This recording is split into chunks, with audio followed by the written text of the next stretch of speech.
I make the joke all the time, like, yo, I'm starting to realize this age thing doesn't stop. When I turned 23, it was the first birthday I wasn't excited to age because I was like, whoa, this shit ain't fun anymore. Like being a kid and not really having to be responsible is fun. And now this shit is not fucking stopping. And as far as mortality goes, I'm not afraid of death.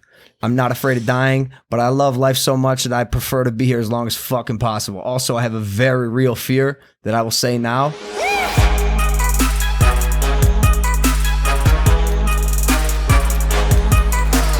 I think there's only one way to start this show, and that's by saying, happy birthday, Logan Paul. Wow. Birthday to you. Oh, guys, come on, stop. Happy birthday. No, please stop, actually. It's a demand.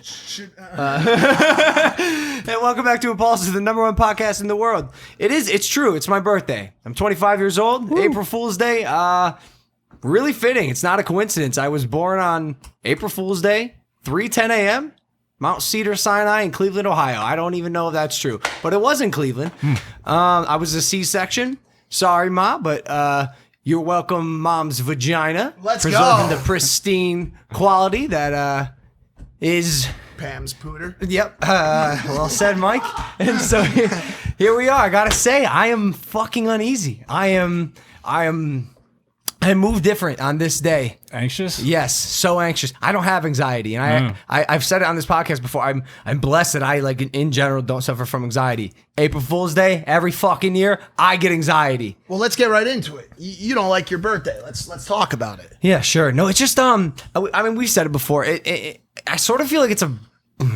This is a hot take, and a lot of people are going to disagree. And please comment below, because I do feel like I need a mental shift in how I view birthdays. But to me, it's a bit of a participation award. I did not do anything to be born on this day. It's a celebration of life. I get it, yeah. But is it slightly undeserved? Like, I mean, your cells put themselves together for like 9 months before you made it to the world. So, I mean, you kind of did something.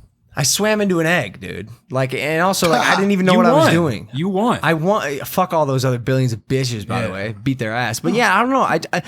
I get it for my birthday. This day is exciting. I get it for my parents. This day is exciting for my parents, but I just can't really get behind it, especially because, like, anecdotally, bro, every fucking day, I'm grateful for my friends and the people around me. I feel blessed. I really do feel your guys' love, the audience's love, and their positive energy being sent at me. So the one day where I kind of just want to be left alone and have to myself, because on every other day I feel like it's my birthday. I don't know. So would you say like the biggest? Up. So would you say like the biggest gift that you really want is a little bit of peace of mind, some relaxation, some quiet on your birthday? Yeah, this is. I tend to isolate myself on my birthday. And even though we are quite literally in isolation, I think I'm less isolated than I was last year. Like, ever since fucking Jake pranked me with the Lamborghini, dude. And even before that, because my birthday, April Fool's Day, it's a day for pranks and shit. Up until I was 12 years old, I was the one doing the pranks. I was like, once I learned the concept of pranks and April Fools, I was like, this is awesome. I'm going to embrace this. I'm going to fuck with all my friends. It's going to be my day. No one's going to mess with me. And then eventually I got bored of pranks. And I didn't want to do them anymore. And then everyone started fucking with me. And all the fingers were pointed at me, and everyone was looking at me. And now I'm terrified. And after my brother gifted me with a Lamborghini on my 22nd birthday. He looked me in the eyes 7 times and told me it wasn't a joke. I said, Jake, this is the greatest day of my life. And I started crying tears of happiness. And then some fucking guy came up to me and said, hey, can I get the keys to my car back? I was like, what? And it was a joke. It stabbed me in the heart with a fucking ice pick. So I'm not interested in any of this foo-foo play anymore. You guys know, so don't fuck with me! Yeah, other people have ruined your birthday, basically, is what you're saying. Yeah, man. We talked about this take last night. Yeah. It is quite a hot take, and I brought up the flip side of it. I just think about those people out there that are just alone, dude, just like sad and alone. I know he's not complaining. I know he's not thankful, and he stated that he's thankful every day of the year for us, but man, my thought on it is just eat the fucking cake, bro. Yeah. Blow the candles out, do a couple smiles. Because, by the way, I hate to say it because it's the flip of what it's supposed to be, but a lot of people get a lot of joy out of celebrating your birthday with you. Your fans watching this show, your mom and dad, your boys. We love to see you happy. We love to see you wake up smiling like, yo, today's my special day. Even though I truly know that you would like to run away. I mean, what do you say? We should head down to the bay, eat some hay. Nice rhymes. We just may. Way to keep it go. No, yeah, I just feel like there's like so much pressure put on me because people are telling me how I should feel about my birthday, and then so I try to act like that, and I hold it to a really high standard, and then there's a miscommunications, there's expectation management that's fucked up, and I don't know, just like my thoughts and my feelings about this day just tend to always wind into shit. So we're halfway through the day, and it's going good so far. Like, I woke up this morning, and I was very happy with everything. Like the sun was shining nice. You talk about your birthday the same way I talk about like getting into new relationships. I go over every intricate detail. I'm like, what if she does it? It's just, like I said, eat the fucking cake. Bro, I came downstairs this morning. No one was there. And this is me walking down the stairs. I was like this. I was like, Chef Katie made eye contact with me. I go, don't fucking look at me. That's so weird. I go, don't fucking touch me. Danny popped out. I was like, hi, Danny. Gone, disappeared in the night. Threw a smoke bomb. I don't want to be seen today, boys. I'm invisible. I'm a ghost. I think people at home can relate to this a little bit because everybody knows there's no one thing in the entire world as awkward as having happy birthday sung to you. It is the most awkward thing in the entire world. People talk about speaking Why in are front we of... still doing that? Out of all the things, like it's 2020. Can we cut this shit? Do you think it's a form of torture? I think for like sure. waterboarding? It's more like water droplets. You know how they drop bits of water like the Chinese do that? Yeah. It's like that. Dude, there's not a new song. No one can come up with a new song for happy birthday that's like cool, hip, and pop and like well, they remixed it. Happy birthday to ya. Also, if you go to like a Spanish restaurant, they have their own little Feliz cumpleaños. Italian, any ethnic or cultured restaurant has a bit of a swing on it. Maybe we should steal a different cultures like we do with everything else. Shout out America. What's wrong with us? It's not great. Should we bring on the guest? Yeah, let's do that, dude. Because I'll be honest with you, today's a fucking episode, a very special episode, and it's cool, it's fun, it's nice. So without further ado, I think we're gonna go ahead and bring on the guest. You gonna go get him? Hey, I'm actually back. So before we bring the guest on, I got a happy birthday from Fashion Nova, guys. This is so sweet. They said, Logan, you are a rocket ship, and we couldn't be prouder to work with you. Keep knocking them out, in and out of the ring, your friends and family at Fashion Nova.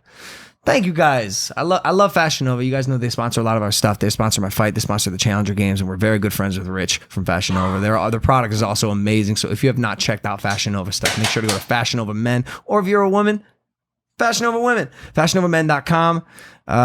Fuck, thank you guys, man. I'm not good at like receiving, so I appreciate everything you've done for me, and hopefully we can continue to build and foster this relationship between Fashion Nova and Team Maverick. All right, let's bring on the guest. Today's guest is a special one. He's one of the most infamous influencers in the world. He commands an audience of over 20 million on YouTube and makes global waves through his content and, moreover, his controversy. Here to talk about how he got his start, how he talks to girls, and if he truly would swing for Pete Davidson. Ladies and gentlemen, it's our fearless leader, Logan Paul! Woo! Yeah. Welcome to the show, Mr. Paul. Good to see. Oh, he's on the desk. He's standing on the desk. Hi, everyone. Whoa. Nice. Wow, we've never had a, we have Steve-O, if you guys remember, did a backflip in front of the desk. Welcome to the show, Mr. Hey, I'm coming back. Yeah, you fucking better, dude. Don't leave me over here alone. Yeah, guys, we figured I'd be the guest because it's my birthday, and I have some knowledge up here that I would like to drop. All right, we know what you're thinking. Let's turn this shit off before it starts. Don't do it. Give it a chance. Now, I'm going to try to make this super entertaining and valuable, and hopefully you'll take a handful of nuggets that I've been collecting throughout my years, my successes and failures, which fortunately and unfortunately have been massive swings on both sides. Like there's no in between for me. It's either massive great success, massive great failure, and I've learned a lot because of it. Shaped me to the person who I am today, which I'm very happy with, very content with myself, and so hopefully I can drop some bits of knowledge. I called it after you. No, This morning I called it a range of anywhere from inescapable controversy and tragedy to pure elation. Yep. What would you say that range has done for you as a person, living in both of those polar opposites? It's fascinating. I think the further you can get on both ends of the spectrum is the only way you're really going to make those massive character shifts. And those are the things that are going to shape who you are. Like I've always said, like trauma creates success. It can break many people, but also it can make many people. Like trauma, especially like childhood trauma and even like young adult trauma can shape who you are and change who you are for the better. And it did for me. And since I was on the way up and on the way bottom, I've seen both sides, and now I can move with grace and humility and energy of complacency while still being hungry and comfortable with myself. I was there for those dark times. Yeah. I added you into the acknowledgments in my book. To Logan Paul, thank you for your trust. Your confidence in me during your own dark times forged our camaraderie and steel. You are the brother I never had. Oh. That is my acknowledgement in the fifth vital. Do you feel like going through trauma has made you more relatable for people like me or for anybody else out there who's been through shit? Does it make you a more relatable person, more empathetic, or allows people to empathize with you? For sure. I mean, that's definitely one way to put it. The all of my negative shit was a blessing for so many reasons, but there was, even when I look back at my old content, you could see me becoming less and less relatable, less and less realistic and authentic as a human. Like even now, bro, I don't wear jewelry like I used to. The most you'll see me out at a club, I'll have my favorite Rolex on, the only one I have, 2 rings and a little gold chain. And back in the day, the idea was just flex, show people how great I am, be a cocky, confident, arrogant, loud, boisterous prick, and draw attention. It was like shock value was the way to break into the homes of millions of people through the internet. So you broke into homes. And you committed robbery. Is that how you got the rings? I didn't pay for any of those. No, that's a crime. You were a cartoon character at one point. Would you say that? Yeah, for sure. Bro, both Jake and I were. There's not. Are you kidding me? There's no such thing as a more quintessential villain than the fucking 2017 Paul brothers. Like what were we doing? But I have an answer. Because I think about this a lot, and especially with these new TikTok kids coming up and just anyone who's young on the internet. I think, hot take. Here we go. I think the internet, I think social media is keeping people younger longer. I think kids are staying kids for a longer amount of time than they were. We aren't necessarily rushing to get married and have kids like our parents were, and especially not like our parents were. My grandpa texted me today. He said, that was an interesting I'm not going to read this text, although I should. No. He texted me. He said he was having his second son by 25. My mom was getting married at 25. Yeah. I am nowhere near either of those. I think the advent of social media has made kids, ironically, maybe slow down a bit and realize there's more to life and there might be more to your objectives and your goals than just starting a family. Like, what do you want to do? What do you want to create for yourself? I think there's two parts of it as well, and that's absolutely right. I think social media showcases and elevates the single life. The trips to Ibiza, like the going out to the club, like all your favorite, culture and trendsetters are doing those types of things. Yep. Yeah, there's a bunch of family channels as well, but for the most part, it's this very lavish, luxurious single life that everyone's looking at online on social media. The other thing that's keeping people young is, in that same vein, social media allows older people to stay connected to the culture. Yeah. Because social media is the culture in every way, shape, and form. And so back in the day, where when you turned 40 years old, you weren't seeing the same things that 20-year-olds were seeing because you were watching the news, you're watching CNN. Now, any 40-year-old can be on Complex and looking at what's going on Complex. Oh, a new Yeezy album dropped. I'm 40, but I fuck with it. That's one of the things that keeps me young, to be honest with you. You're really savvy for your age. You're also a millennial. You're on the I just made it. Yeah, you're on the front end of it, but you are still very technology savvy. I also think the uncertainty that pretty much defined a lot of the older generations back in the day was a reason they maybe felt like they had to get married because that was the standard. That was what their parents told them to do. Now with social media, there's always like a better, or what appears to be, there might be a better option out there. Again, people aren't rushing to do what their parents told them to do because now they can see the world through their computer screen, through their phone. Imagine this, right? Imagine there's 50 people in a room, boys and girls. And that's it. For the rest of your life, you're trapped with those 50 people. You'll probably force yourself to like one of them. and find a mate, a partner. Now imagine there's 1,000 people in that room. I don't know if you're going to settle as quickly. I don't know if you're going to be as hasty to try to connect with a mate because there's options. Yeah. Now you got fucking options. That's the word. That's options, the word. Bro. It's options. Options on partners, options on relationships, options on career, options on happiness. You could do anything. You could do anything. You could do anything. You can. You can even do that online. You can do whatever you want. The biggest thing you said though is in my eyes is the career thing, and I wish I said this sooner too. For the generations before us, by the age of 25, our grandparents and their parents before them had a set job that they'd already been working for years and years and years and years, and they were very secure. At 25 years old nowadays, people are looking at their third career choice. They're looking into digital entrepreneurship. They're looking at all these different ways to make money and expand their horizons when it comes to careers. And so if you follow this linear chart of what people do in life, generally they set themselves up for some sort of long-term financial security and then find a partner. Yep. Yeah. But since people aren't finding that long-term security and financial freedom, not to take a playbook out of Mr. JP, but since they're not finding that as early, that's taking longer. They're exploring their horizons longer and longer until they're in their 30s and 40s. And then they say, you know what? Now I'm set. Now I'm going to wife up, whatever. I wonder if that has anything to do with college and going into debt from all that stuff. This is a very Spencer thing to say right now. But people getting out of college at 21, 22, and you got 4 years of debt, however much debt you have to pay off. Yeah.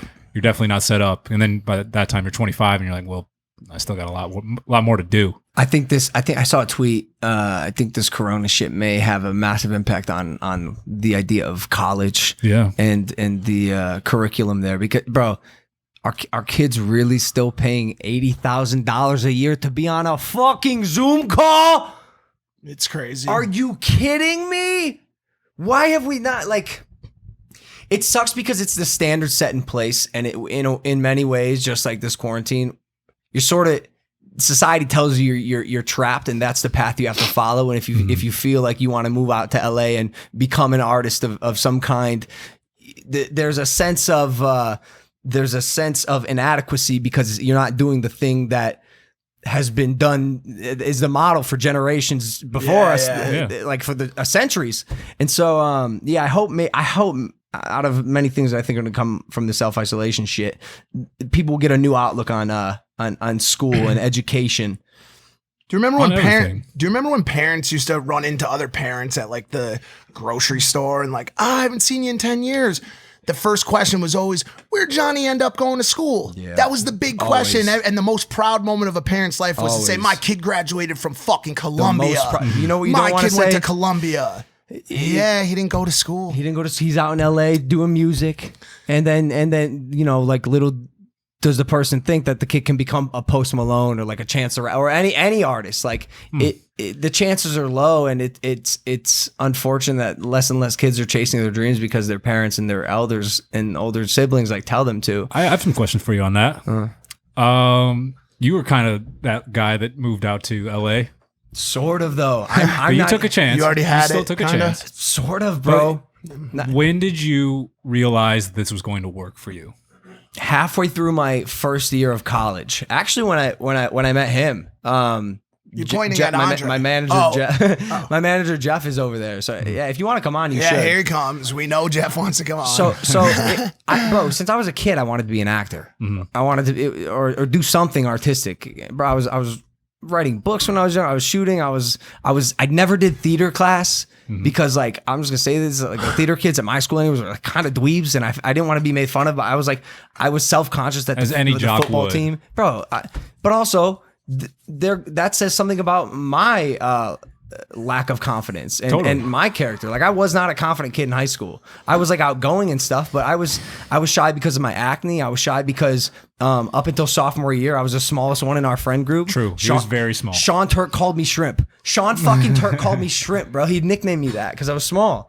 And so I was not like the most confident kid. And the last thing I wanted to do was be an artist because I thought it was like insert adjective here, but it just wasn't my thing. So halfway through, when I had a case study, halfway through college, my case study was that, wow, people really like me on this Vine thing.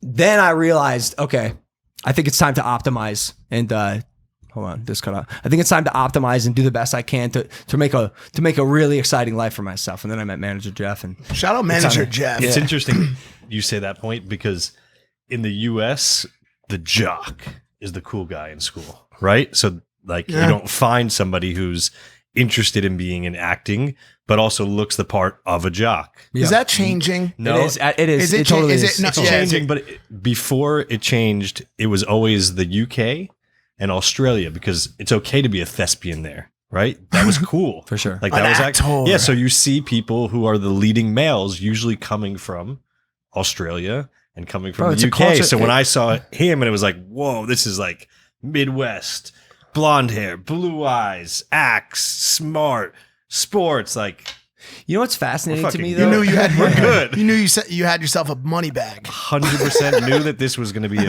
a rocket ship. Right. I gotta ask how, because I look at some of my old Vines and while they were like good, it was hard to project the future beyond Vine. For you, because you never had done it, never had seen it. Yeah. But for me, being in the entertainment industry and seeing it before, it was like, okay, here's the next one. This just happens to be it. I see.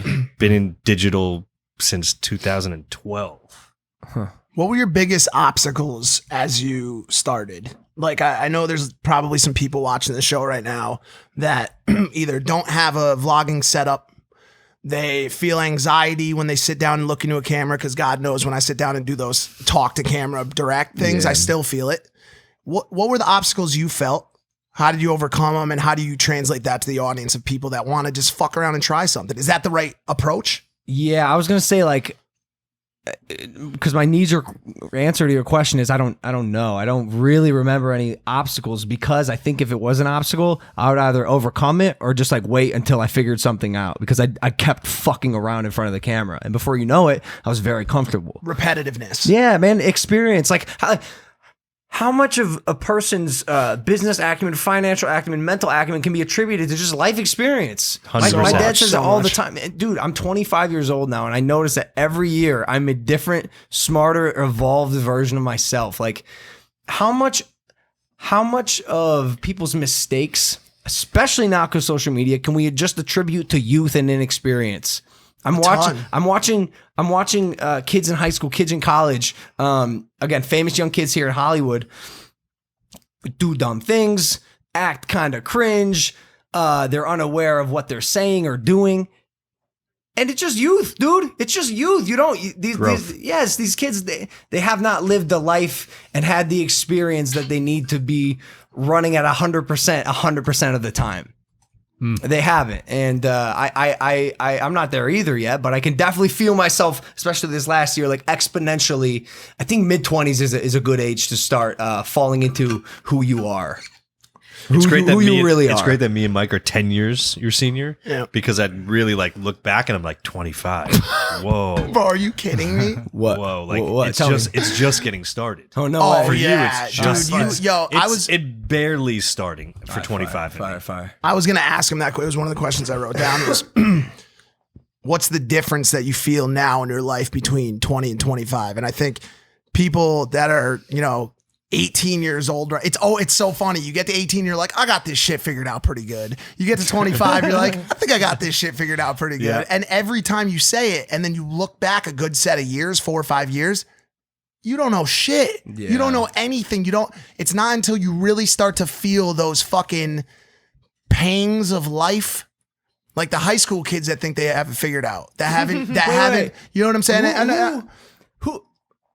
Who is a high school kid who thinks they have it? Even a college, if I'm in a college, I think some high schools. There are, because they're the ones that is insane. they're the ones that don't want to listen to mom and dad. For sure. You don't fucking tell me. And then they start Hustling.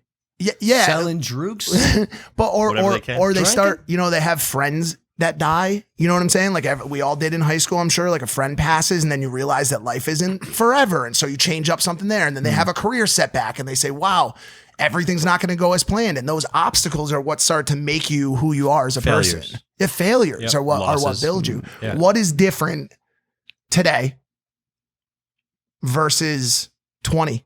What are the like 3 tenets of growth, the biggest ones that you felt over the past 5 years? What year was 20 for you? Like what was happening in 2015? 2015. That's the craziest thing. I don't remember. Well, I do not. 2015 Yeah, was Vine and I do and not Facebook. remember. Vine and Facebook. I have a horrible. I have a Really? very. My memory is great until it comes to like specific brackets of my life. I don't know. I know that I was nowhere near the person I was today, and there's like Completely different. You couldn't.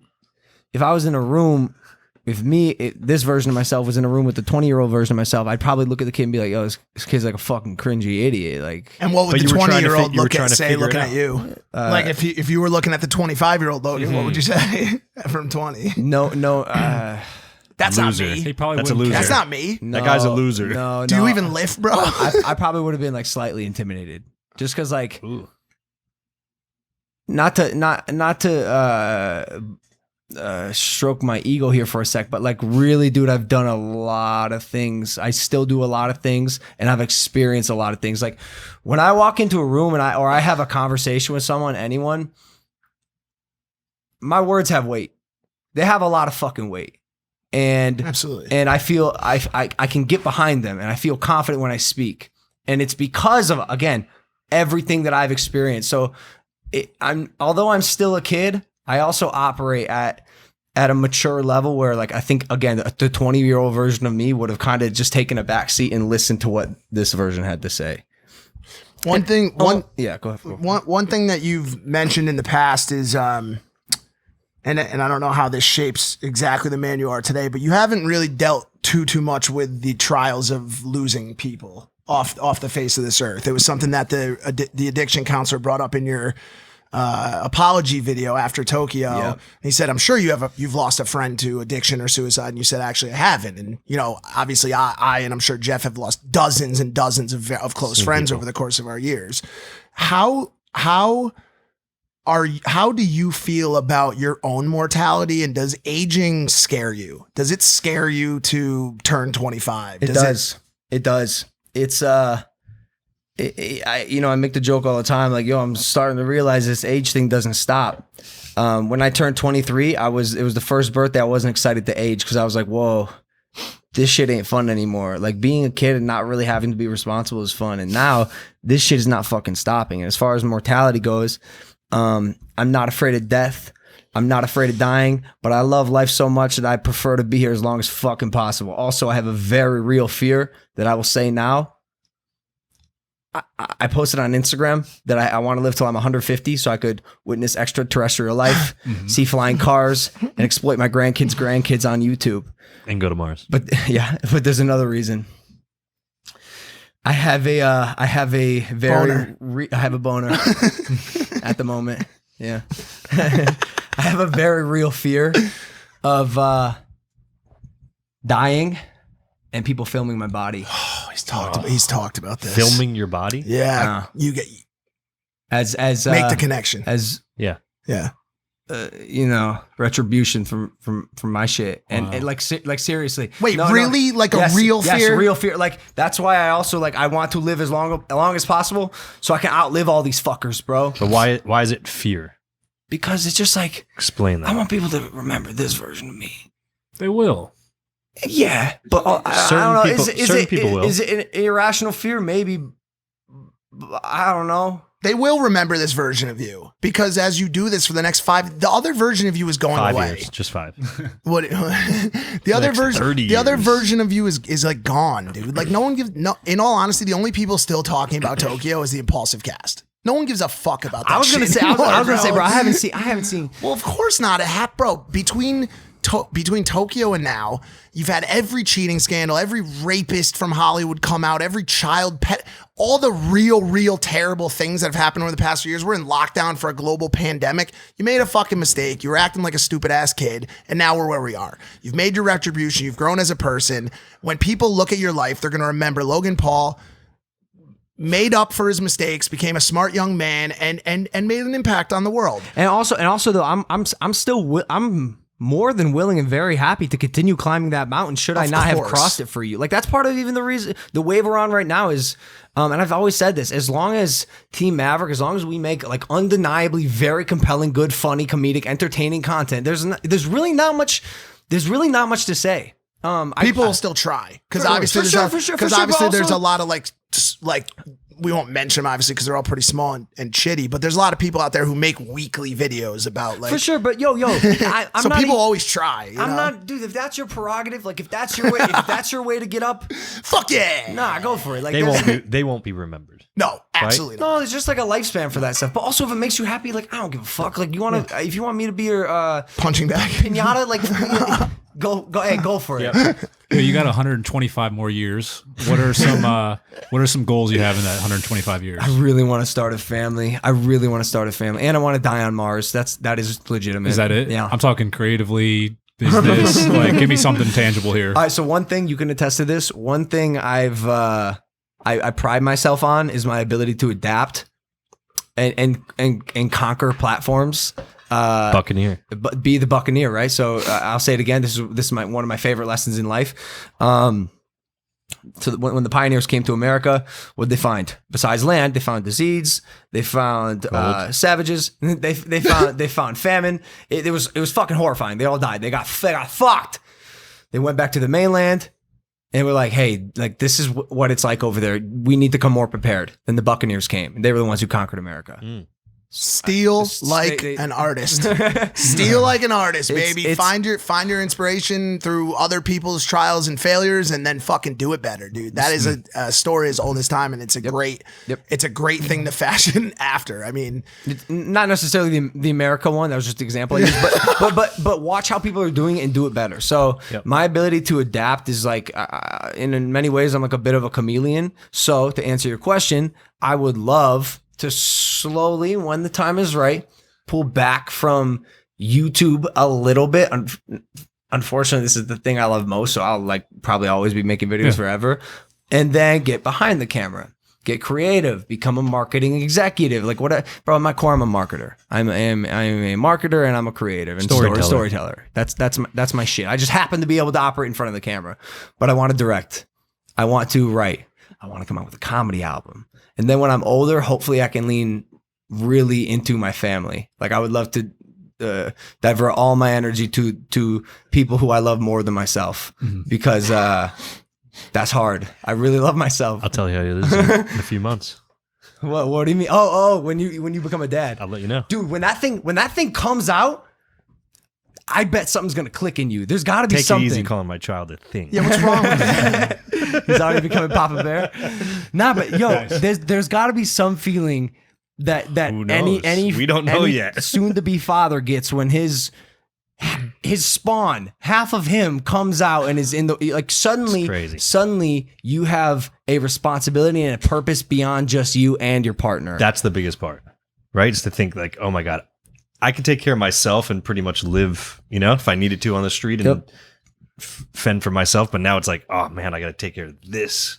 Make sure it gets. This is one of those moments. Everything. It's crazy. There's one of those moments where like you try so hard to prepare yourself for listening to the words of other people, and we've talked about this a number of times. Me and Logan about this idea of being a armchair general. Where you're like, I know exactly what I'll do in that situation. Know that person. If I ever saw someone assaulting someone else on the street, I would do this, this, and this. And I always say the same thing to him. You don't have any fucking clue what you will do until those situations arise. Unless you are militarily trained and have been through it. No, we go back and forth on this a little bit because I somewhat disagree. Like I'm slightly paranoid. I'm sure there's many people listening who are like this as well. To the point where like I'll walk in a restaurant, I'll clock every single exit. I'll look at every person in there and I'll sit facing the door because I'd like to think I'm always prepared for something to go fucking wrong. And so in my mind, I played out 10,000 scenarios of like everything that could happen. This guy gets up and spills his water on the other guy. Some guy comes in with a fucking gun. The waitress gets fired and stabs the people she's waiting. It's a good idea for a show. Well, I mean, he's just being prepared, but what I'm saying is this, what's like happening in the like although yes, it's so hard to really like truly prepare yourself for these situations. I'd like to run a simulation in my mind that might be close as possible. So at least I'm like 10% prepared for it. No. Preparing for it is great. And I'm not saying you're exactly fit it because you are very strong-minded and strong-willed. But the one scenario you can never prepare for 100% is the one where it actually happens. Like you play all this shit out in your mind, but the feeling of whether it's pulling the hammer back on a fucking gun and doing something that you've talked about doing your whole life, or having a child and seeing new life come in. You're like, I know exactly how I'm going to feel about this. All those scenarios and all the times you play it out in your mind is great, but until it actually happens, no one will ever know what the true reaction is going to be. That's where, You want to have a boy or a girl first? Dude, for the longest time, like 2017 Logan Paul would have been like, I want a boy. I will not have a daughter because I know how men treat women. And like, bro, I'm a dude. Like, I wouldn't. This is bad. I wouldn't want a dude like me with my daughter. What? Don't say That's that. not true. Sorry. That's not true. In the short term, long run, no problem. But like, people know like I'm a fuckboy. You're not bad. You're not bad to quarantine. girls. I'm not bad to women. I'm saying you're respectful. I'm just saying like. Bro, do I not break hearts? You do, but I think you need a couple tweaks to your approach. And by the way, I have a whole section on how to talk to girls, and I want to get into this. But I think you need a slight tweak to your approach, and I think you need to not. Do you see how long it's taken me to even go near the word "I love you"? Like I am so fucking cautious. I'm not telling women I love them. No, I know, but we've talked about it on the show before, where you say, "I think I love you" during sex. Sometimes I think I do, bro. But something about sex, like what the in the fuck? moment, dude. I do. In the moment, you lost your mind. I'm not the only dude. I'm not the only dude who thinks like this. Like you'll be fucking in that moment. You're in love, of course. You are in love, and now I have to hold off and watch what I say because I realize like these words. For me, they last a few moments. They're fleeting. For the girl, man, she hears. Bro, it. the weight of that word like to a 1 woman, to 2 minutes at least, right? That's the 30 issue. seconds The max. weight of the word on how you take it is a different thing than when giving it. You can love people. I love all you guys. I love Danny. I love Andre, Logan said he doesn't right? love me yesterday on the lie detector. I lied and it came out. If I say it that wasn't right. during sex, it just has a different feeling. But you still can love them at that moment. Hey, I love you. Like I care about you. I'm I just love like, you, bro. Like it's I not like I love you I- forever. I'm gonna marry you. Those are different words. So Also, but I'm not like. Although I'm like a self-proclaimed fuckboy, even though like that's kind of like in the past. Like I'm speaking from a place of maybe like 5-6 months ago, or maybe yesterday. No, I'm just kidding. It probably was even today because it was after midnight last night. I mean, we've all gone all the way to present day. Another I am year. like slightly, maybe like too intimate. Like I'm not good at. We've said this in the show before. I'm not good at being the booty call because sometimes I don't really care about sex. Like I'd rather just like smoke and chill and like kiss you on the cheek a couple times. And like women, I don't know, they like that. They start to look at you a little differently when you're giving them forehead kisses. You gotta not be, just putting your dick in them. if you're in that place, dude.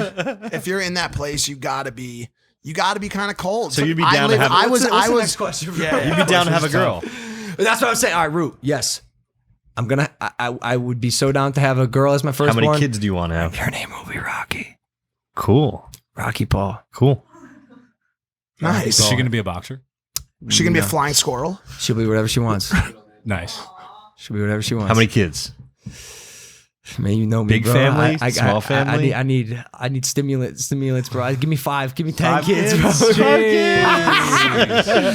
Give me 5 kids. 4 or 5 kids, bro. So I think I'll do 3 in rapid succession. Boom, boom, boom. They're all in high school together.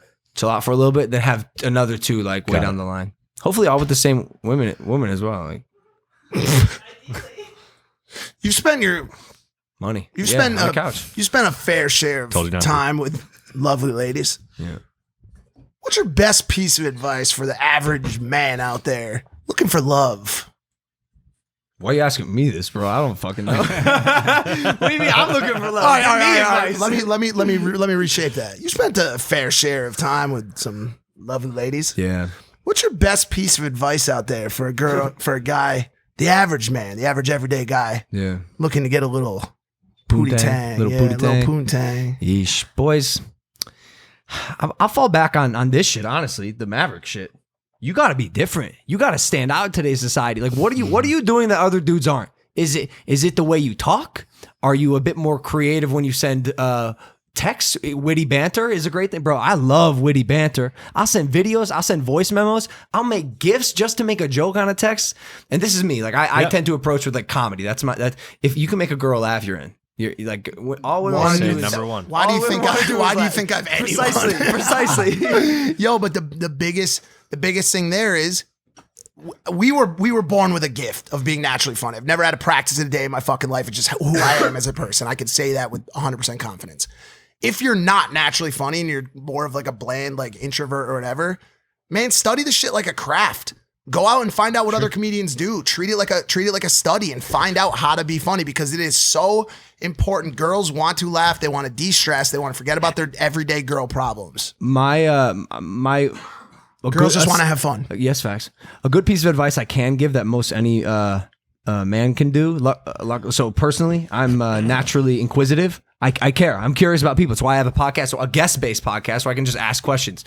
So I'm very curious about women and the girl I'm talking to. So I'll ask questions.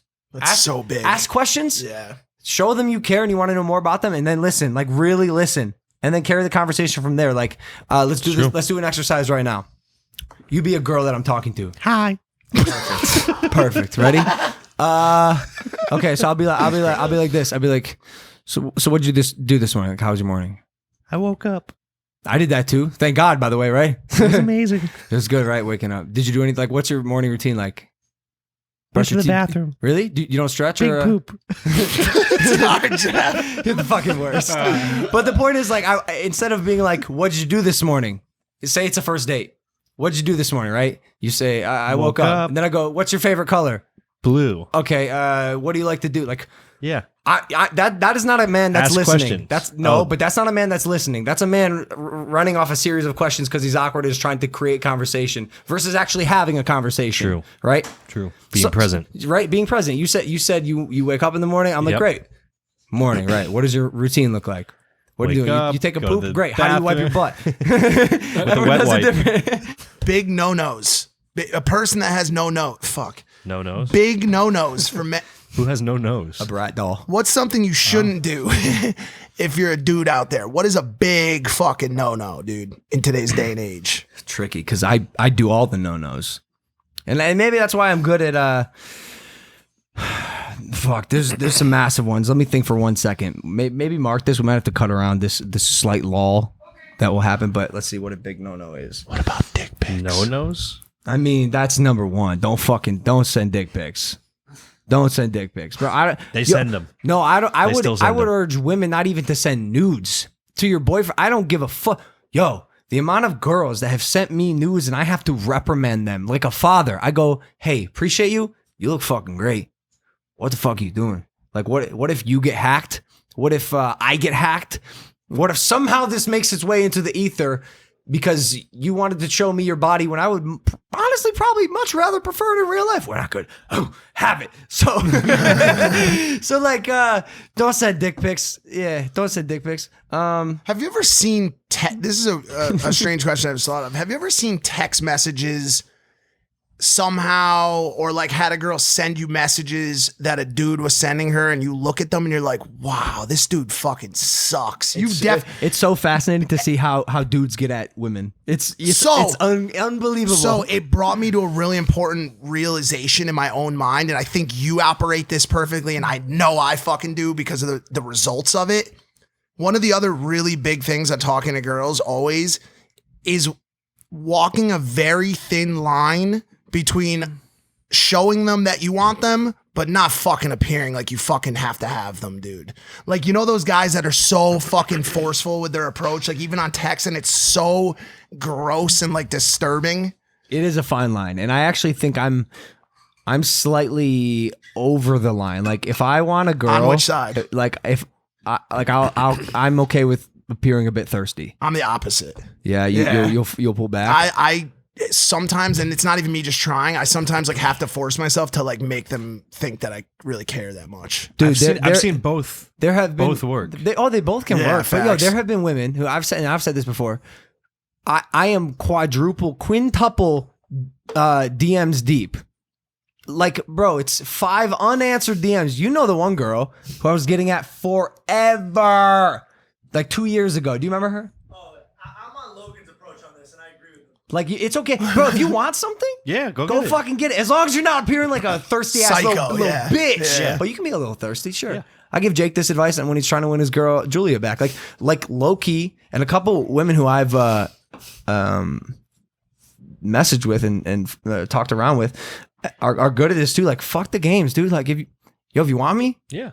show me. And if I want you, bet your ass I'm gonna show you. They want a confident guy.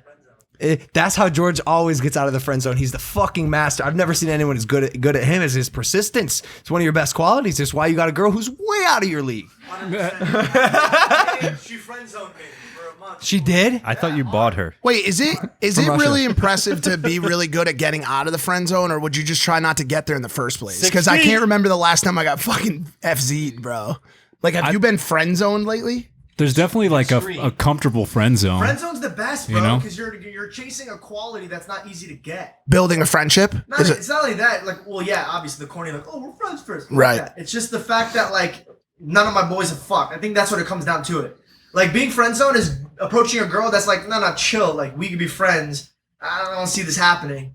But then when you work for something, nothing that's worth, like, bragging about and being excited about, you can get like that. Nothing. He's way right. Well, He's we way talk right. we talk about that all the time. It's just I think everybody has a different take on like what that window is in the beginning. Like for some people it's third date, for some people it's 3 months. You know what I'm saying? So I think it depends on who you are as a person too. I just That's- never give up on things I put my eyes on. Yeah. What yeah, you just sure. said, Mike, is very important to remember that every single person is different. 100%. Every woman is different. So you probably true. have to talk to every single woman differently. Just it's how people work.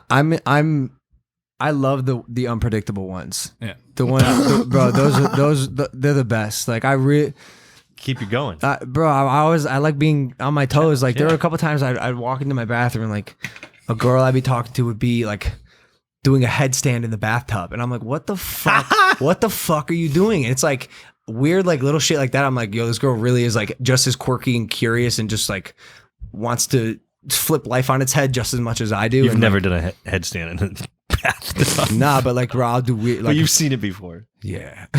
Another massive fine line though between quirky and fucking psychotic. Psychotic. Massive, Yeah. Oh, yeah. massive. You got to walk this thing. My brother-in-law has this infamous statement as you go through life when you're in your 20s or early 20s or even your late teens, you look at all the things at the top of the priority list for girls. Is she hot? Yep. Is she funny? Do my boys think she's hot? Like those kind of things. When you get into your late 20s and early 30s, the number one checklist item, top of the list, is this girl a fucking lunatic? And if that answer is yes, you are supposed to run as fast as you fucking can. I don't always do that. My dad will tell you, and this is his saying. He sings it in a tune, nice it's little great. melody. He It's goes, great. "All the bitches be crazy." That's what he says. He says all women are crazy, just different levels. And even if you look at the hot crazy matrix, Oh, it's so true. starts It's at so 4. true. There's no 1 to 3. All women start at 4. And honestly, dudes, we're probably up there somewhere too. But like, No, gotta women stay are with- smart. They just didn't release the chart. Any right. of your yes, in the Crowd. I don't Peanut know gallery. who we're all kidding. Every single person in this room, borderline crazy. Oh yeah, that's true Without too. a doubt. Fast. I literally did something the other day in front of my girlfriend, and she looked at me, not scared or like in a weird way. She just looked at me and kind of like smirked, and immediately I go, "Well, I'm a fucking lunatic." yeah, for sure. But there's a massive like again, fine. We're talking about fine lines. That's why we're all hanging Crazy, out. being crazy, and like lunacy, and being like a manic psychopath. Yeah, like One of them is like socially acceptable. One of them is like it's gonna be hard for this person to find. Was there an elephant in what happened? Yes. Is that what happened? Another question too about that on this note is if we are all crazy. I'll just speak for myself. I'm fucking nuts. All right. Do I want a fellow psychopath, or do I want someone that will ground me? A person that has some course. set That's of what you're looking for. normalcy. It's a great question. It's a great question. You want the normalcy. You in the crowd. The reason I'm happy in my relationship, boys, is, and this is super out there, and I probably shouldn't admit this to anybody. This is kind of a little much. But I found the one that as soon as I'm done nutting, I still want to hang out with. Like that is. Oh, that's It's huge. important. Obviously, that's a big one. That's major. Because I've talked about it. I've talked about that before. I had a whole. That's run. how you know. Yeah, That's how you know you're. That's how you know she's the one. Let's get ice cream. 100%. Because I had a long run for a while where I was hooking up with the girls from the club, and I would wake up and I would reach out in the morning after waking up, and the first thing I'd be reaching for, like even in my sleep, a frying pan to hit them with. And I got into this sick obsession with like, yo, when I wake up in the morning, I don't know why, I just want to hit you with a fry. Not to really hurt or harm you, but just a quick bang, like the noise. Bing. And now when I wake up with my beloved, I'm like, yo, do you want to go get some, Funyuns or some shit? Sick. You know? Maybe. He's sick because he Not eats Funyuns maybe. in the morning. That's why he's fucking sick. Any of your exes, your infamous exes, the ones that the fanfic accounts talk about, the ones that all the little fans make the little ship edits of, any of those badass bitches still in the picture? First off, Mike, Any of those sweet, sweet young ladies still in the picture? it's more like it. Friendship wise, for sure. I like to pride myself on like relationships in real life, and so yeah, I'm definitely tight with. Actually, only one of my exes, but I'm Which one? I'm friend one of them, but I'm Which friends. one by name? No, I won't do all that. But like, dude, there's a reason I spent time with these women. It's because I valued them as people, and I really was attracted to their intellect. And so, sometimes we'll talk, we'll say what's up, check in, maybe share some bits of nuggets or what's happening in each other's lives, and hopefully, again, like make each other better, which was always the intent of the relationship in the first place. Oh, making things better. So you talk about change. Is there anything that you want to change in your life right now, going forward? Now that you're 25. Yeah, there's a couple of things. I would like to become a better orator with people. Define. I'm sometimes not good at speaking to people, especially people I work with, in a suitable way that will make them enthusiastic to get the job done. It's sort of why I send Mike whenever there's a problem with anything. I'm like, can you fucking handle this, please? And I'm observing him, and I watch how he interacts with people, especially in like a work setting, because I'm just not. My dad can attest to this. To me, it's so simple, right? I see it in my head. I see what needs to be done, and I have a hard time. My patience is shitty. I have a hard time understanding why you are not getting this, and so I need to like slow down and realize that like my way isn't the way all the time. There's like a learning curve. There's a misunderstanding, a miscommunication, a lack of information, something that I maybe left out, and my job as a leader has not been fulfilled because I didn't do it right. And so, yeah, I've been watching him, sort of taking a page from his book. That's such a I've said that to him. I've said that to you because you have this idea in your brain. It's like, oh my God, you can do that with just your cell phone by yourself. Yeah. But when you go to starting shows and movies and bigger stuff where you have hundreds of people, it's part of the reason I don't love Hollywood 100% yet, is because like it's a very well-oiled machine that needs to work like a machine, and here I can kind of lead the helm and kind of convince everyone to believe in the vision. In Hollywood, you have to trust that the person at the top hopefully knows what they're doing. I've been let down. You know this. Yeah, How many times we've been fucking let down by a project because we're listening to someone who isn't really the artist, the creative, the visionary that they said they were when we first started. All right, that's enough, Dad. I mean, at what point? Jesus, Yeah, but you've been We just doing. need to get you behind the camera. What?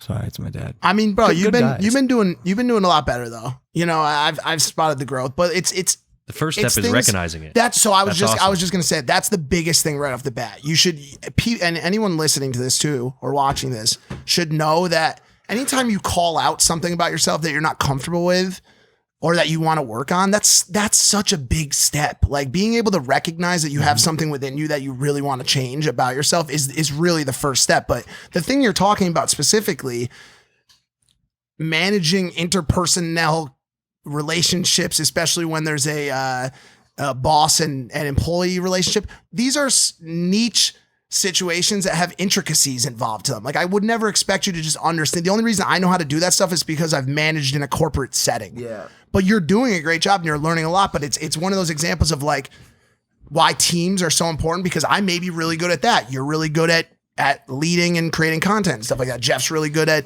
making matzo ball soup and shit. I would love some right now. I would fucking kill for some, dude. I'm on a With water frying fast. pan. I remember the first day that we came to LA. Very first day, we drove all the way across the country. Me and Logan Paul and Maverick the bird. It was in the back seat. I was going to add in the that. back seat. Smoking them into hotels every night. It was hilarious. No pets allowed in hotels. Anyways. So we pulled up.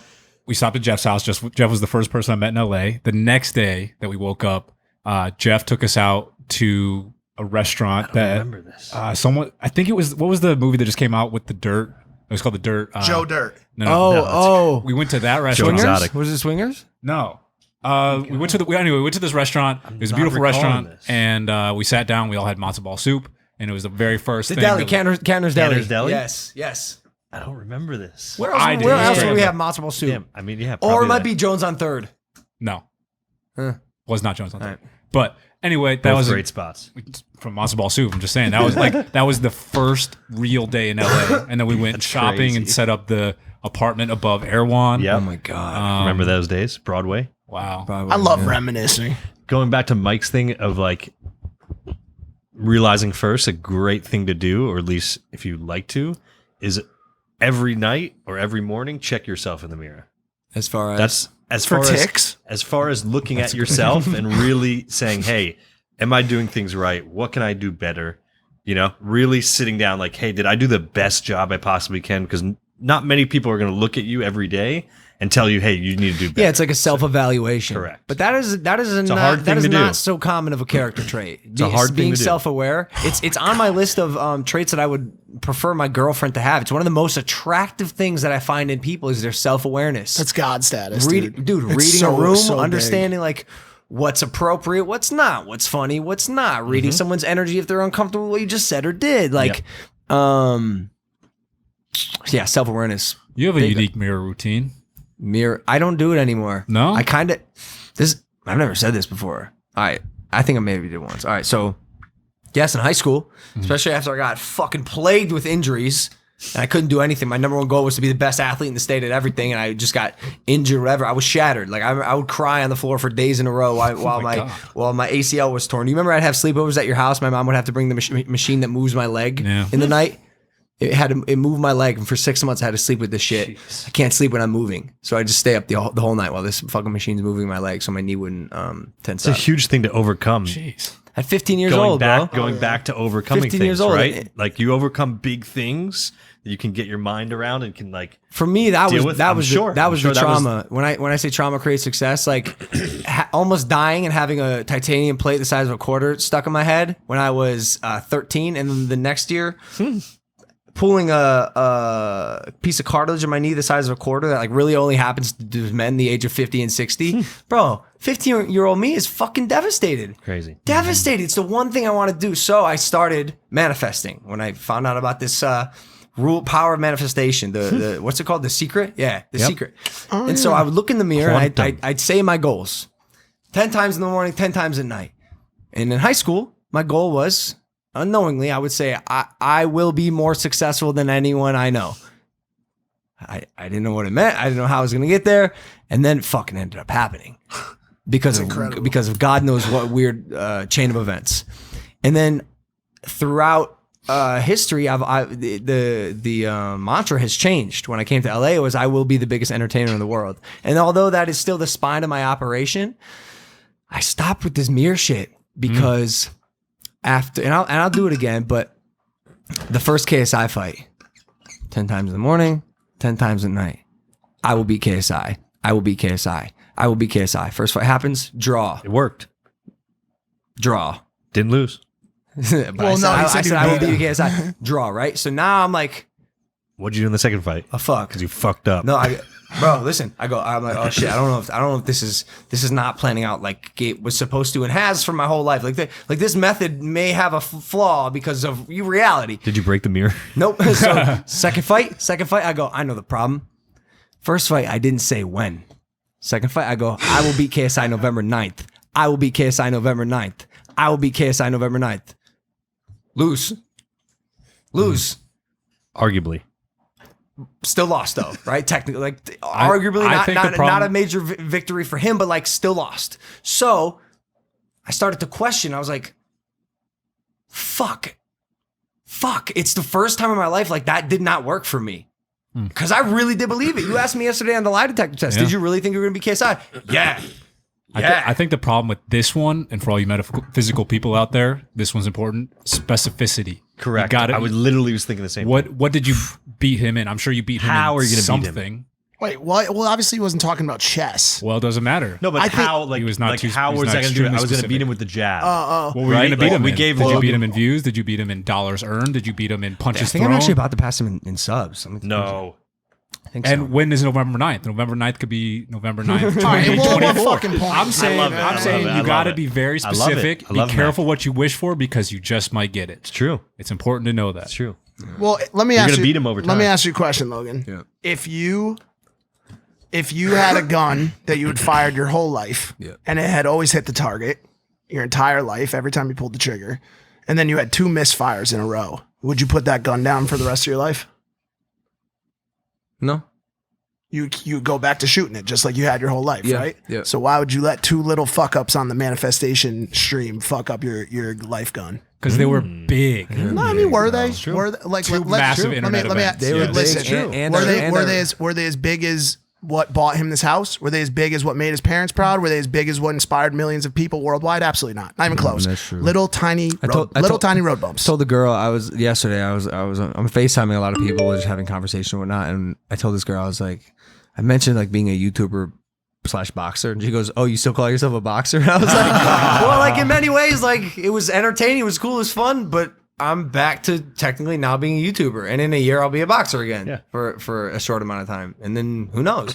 But KSI I'll go back. KSI hopes in your chair too.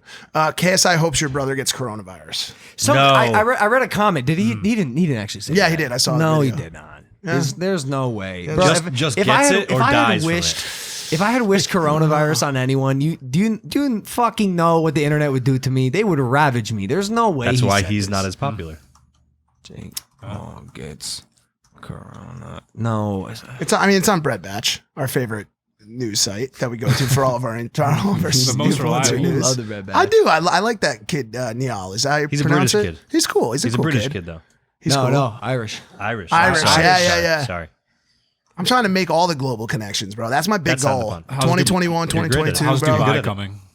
I don't have any connect. Jeff's probably got more we got, there. We got good Dubai. We got great I'm still working on the True relationships Geordies, the Sidemen. I want to do UK first collabs. Hey, did you see this? I'm on the Bread Batch. What the fuck? The zone was good.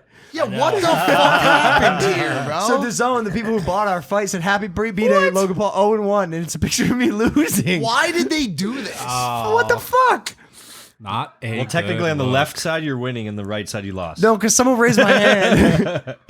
Bro, this was weird. I'm not gonna lie. This was like semi out of place. I commented on their Instagram. I said I'm unfollowing. And honestly, my next fight, it's gonna be on Showtime. So- I also don't really get it. Like, what is that? I don't know. Like, what the fuck? Anyways, okay. Wow. Is this the thing? Let's see. I hope Jake gets corona. Like I don't like Jake Paul. Like fuck. So you think you want him to get corona? You fucking what the fuck? Shut the fuck up. Jake. He's No, I don't like him either. yeah. Oh, yeah, He's- obviously. he's done out. Like needs to get slapped up fully. Yeah. I in a bit. This one shocked me a little bit. This one, I feel like is even out of his range. Like I was actually a bit shocked that he would say that. That's fucked up, dude. pretty lame. There's just like a line with this shit. I also think that was out of care. Also, it was on a live. Like we talk a lot about on the show Oh about my people God. saying some fucked up shit on live because there's like a different energy that you feel when you're live, and there's a bit more of an edge to it. But yeah, that's way fucked up, man. I wouldn't wish corona on my Or any my biggest any enemy. illness. Like that's not. But it just seems so weird that he would say that. It seems a little bit out of his character, to be honest with you. I don't know. What's some rapid fire? Do you want some or what's your favorite cereal?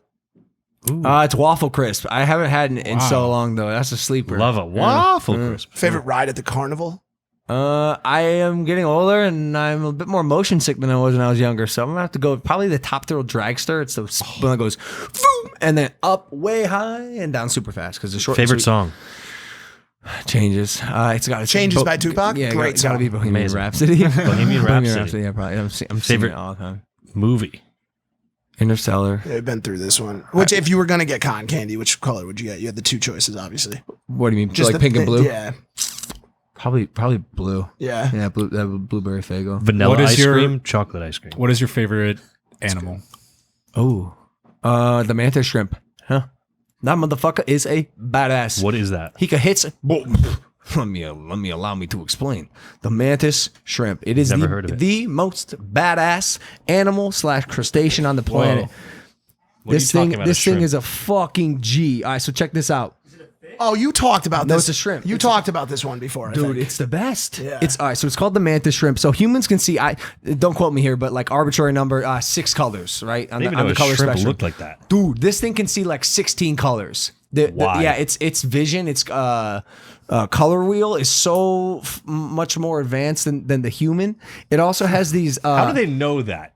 Do they jump I into the actually shrimp and then be like, damn, this sees lots of color? Guys, They shrink that themselves shrimp sees and they lots of crawl color. up the shrimp's butt into his eyes so they can see what he sees. Can you find that out for me? That's science. How That's do some they Miss know that? Frizzle stuff. What was your? Oh, sorry. My Go on. favorite thing about the Mantis Shrimp. I just said Miss Frizzle, that just made me really excited. The Magic School Bus, bitch. Yeah. My favorite thing about the Mantis Shrimp, it has these clubs. Yep. Y'all should Google this. It has these clubs that can smack. That's how he breaks his shell or breaks shells and eats. That's how he I see attacks. them sitting here like Clubs, yeah. They're pinched up and they're balled up with energy. You think he can When- knock out KSI? Yes, because when he strikes, the clubs move so fast that it creates a vortex of electricity in the water at a temperature hotter than the sun. What? Hotter than the sun. Are we sure that this thing really exists? He creates lightning in the water. No one has this thing. No In one has the seen water. This thing. No way. Favorite ice cream, vanilla or chocolate? Yeah, it's got to be chocolate, vanilla. I said because chocolate gives me acne. Dogs or cats? Did you want to come on? Oh well, I'm pretty sure we probably All right. probably good here. Yeah. Andre has It's some, 2 Andre has hours some deep. questions, I'm and I, kidding. We're going I'm rapid kidding. fire I'm round. kidding. I'm kidding. I don't know how deep are we. My guess is what, an hour and 5 minutes? Hour 15? We started, that's exactly right. Wow. Listen, we're bro. getting good at timing. That was spot on. Bro, Vine got me good at that internal clock shit. This is Andre. He's normally behind the camera. He's our in-house vegan. Great guy. All around man. Thanks, bro. That's the best compliment I've ever gotten, I think, ever. All around man. Yeah, Andre. And- Welcome to the show, Russell Brand. He ejaculates. Are you still? Yeah. Can I ask you something? an Actually, I intro. thought Yes, about this go this ahead. morning. So we were talking about just like hooking up with girls and shit. And Johnny Sins, the porn star who we had on here, when I asked him, like, yo, is there a technique that you can last longer? He's like, yes, you have to like push yourself right up to the brink of ejaculating, but don't like hold it in, and then you'll be able to last forever. So I've been practicing this. And I can get right there. Like I'm talking 99%. Like really think about what that means. 99%. I'm on the verge. Like there might be a little trickling out sometimes. It's Right. so and not it good. hurts me. I can't move. I have to do this. I go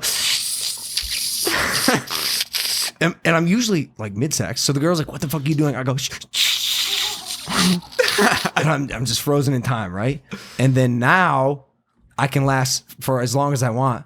But Andre, it really hurts me, dude. It really hurts. It's not easy, man. No, so how are you ejaculating without coming, you fucking freak? So you're coming. No. Oh, you're not. Eventually, yeah. So you are. Yeah. Okay. But even that little bit is hard. Yeah, no, it's definitely not easy. It's like a muscle. It's like a muscle that you actually build. I don't Your know. pelvic I floor. don't know if I can separate the two, Andre. They seem to go hand in hand Bro, with me. I believe in you. But do you believe in yourself? I believe in myself. How? Because I've trained. What do you mean? Oh yeah, you told me you do this. This is how Andre Andre ejaculates. practices a lot. He goes like this.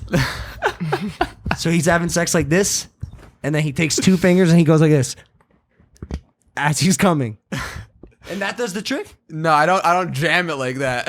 Why are we doing this again? I don't know. Let me ask you a question, I have some Logan. questions. You for talk. sure. Oh, I want to just say one thing about this shit.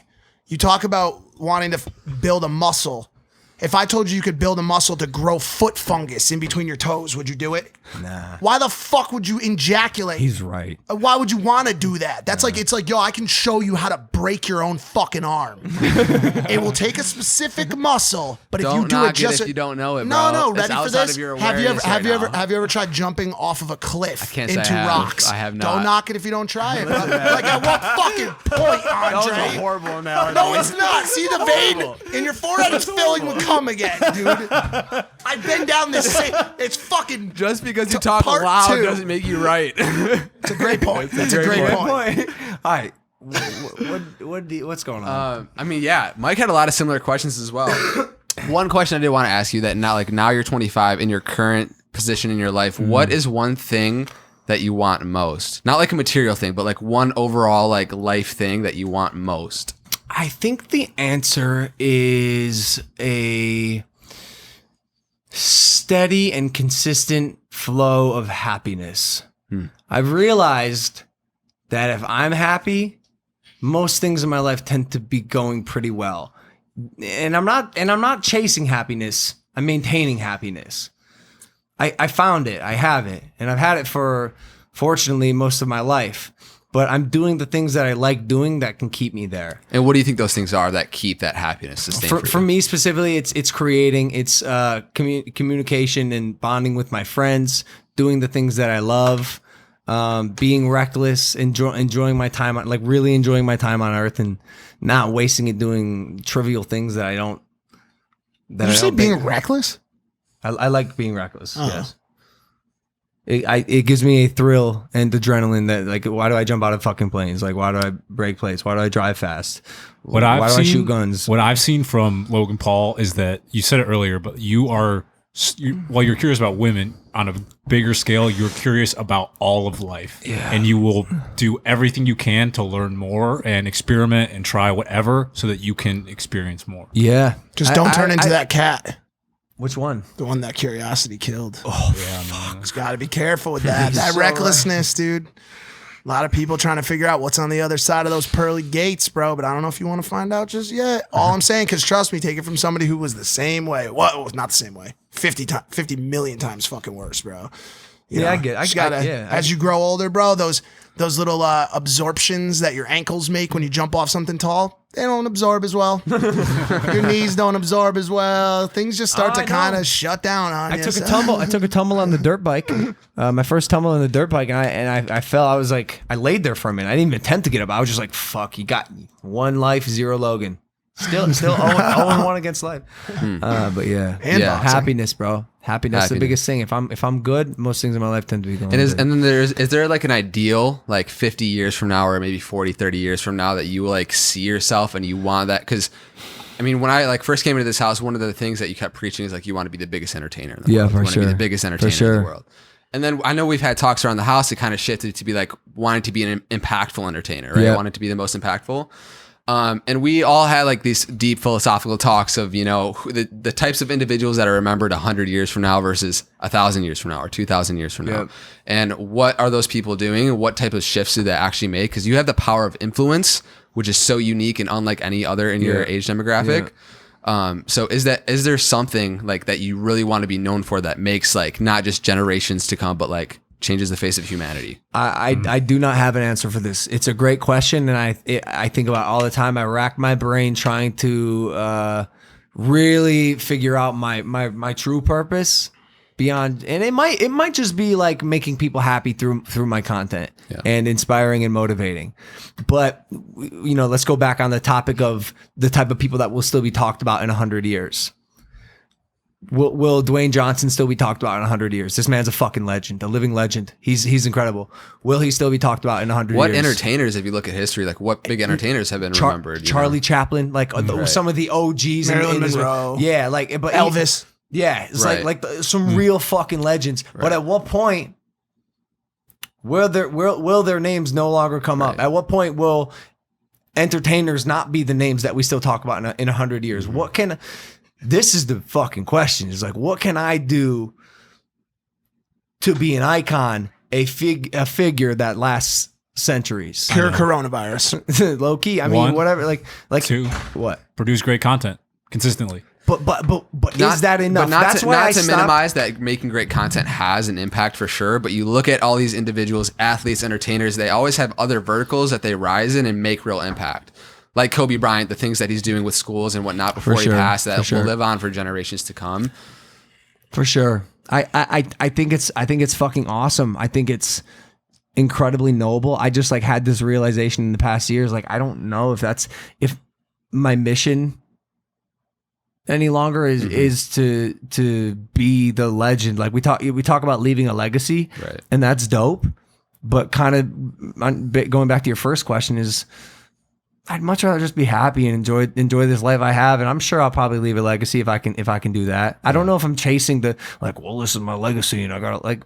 I love how you always turn into a Westerner when you talk about legacy. Listen, I gotta leave the best legacy I can. Nah, bro, I just want to live a dope fucking life, and I'm sure some dope things will happen. Question for you: if we started right now, and for the next call it 50 years, because we should be friends. I know you said you don't love me anymore, but we should be friends for a long time. But if we started right now, burying very, very meaningful treasure chests that only open every 100 years, and we do, let's say, 1,000 of them.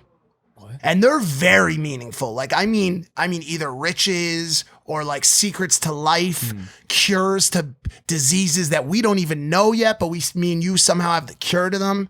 And we start spending the rest of our lives burying those. And every 100 years, the civilization opens it and they say, what did Logan Paul vlogs leave this year? And every time, sometimes it's just a fireworks show. Other times it's Cheez-Its. Like, how do we start setting ourselves up so that we're good for the next either 100,000 or million What do you mean years? we're good? Like, so our names are remembered? Yeah, What so I'm they saying ring is true this. in What I'm Philadelphia saying like is the this. Freedom Bell, man. Bro, who cares? Yeah. Like, I don't know. Like, I don't. When you're dead, why would you care if you're not going to be able I to don't give a remember? fuck. You know what I mean? I don't give a fuck. I Right. want to live a dope life and inspire as many other living people that I possibly can, and maybe it carries on for 50 years after I Being die. remembered is simply a byproduct of having actual impact. I think you're selling yourself short by only trying to impact living people. I really do. I really do. I think there's a lot to be said about being able to impact the dead, dude. Or even the living dead. What do you think is most likely what happens after you die? What is your best guess? Me? Yeah. We're interviewing. Scary question, bro. Scary question. I like asking people this question. You know who I like asking this question to the most is really, really smart people whose opinion I value, because it's so fascinating to see how people answer this question. What happens when we die? Pretty subjective shit, if you ask It's me. not only is it subjective, but my answer changes every week. Right.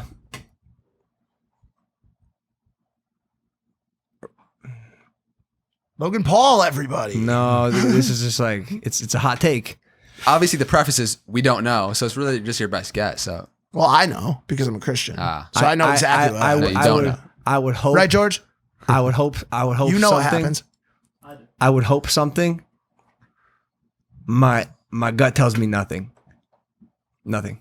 And because you said that, nothing will happen. Well, actually, no, you'll probably burn in a pit of fiery hell for the rest of your fucking day. Yo, you go to the lake of fire. It's a Nirvana song. Like, And it's what hot happens? What as happens when we die? fuck there, What happens when we dude. die? I don't fucking know, but I know what happens when we live. And that's a question and an answer that I'd much rather focus on, because it's the one thing I can really shape as best as I possibly can, or try to anyways. And the other thing, I and no one else has any fucking idea. And no matter what you say, you don't know. You don't know. I see a lot of people around right now, all with gifts. I need everyone to understand that all your gifts are great, but you're all going to get in line after I do my thing. This is I our don't give thing. a fuck. What did you just say? Yeah. Why do you always claim it as yours? Well, what do you guys don't even know what I'm talking about? I have like 12 gifts, so why don't you chill the fuck out? Should we do them? All right. Or should we? Is that it? There's certainly less than 10. There's this crazy thing I'm going to tell you about. I know you're a pilgrim and all. It's called exaggeration. I use it all the time. It's crazy, Old bro. people do that, so their stories I know, are more I interesting. get you, bro. Listen, if you're gonna, He's been sitting on that. I feel yes, like. yes. But bro, if you're gonna move on from Plymouth Rock, dude, you gotta get with the ages, bro. Yes, I'm older. Logan's getting older. We're all older. That's enough, Mom. It's just an exaggeration. That's all. 19 days. I'm getting older. I hope you have a gift for me. His birthday's Of coming, course bro. I do. It's just gonna be cold hard cash, bro. All right, guys. That was the end of this episode of Impaulsive, featuring myself. You guys can follow me on Instagram at Logan Paul. Thanks, Mac. Thanks, Andre. Thanks, Jeff. George. Thanks, George. Thanks, Mike. Thanks, Danny. The audience. Thanks, the audience. Pretty much Sponsors. everyone's- Thanks. Happy birthday, bro. Whoever built this Thanks, set. man. I'm We love you. I'm 25. Hit that subscribe button. We love you guys. Thanks for listening, watching, viewing, subscribing, and we will see you next time. Hey, you,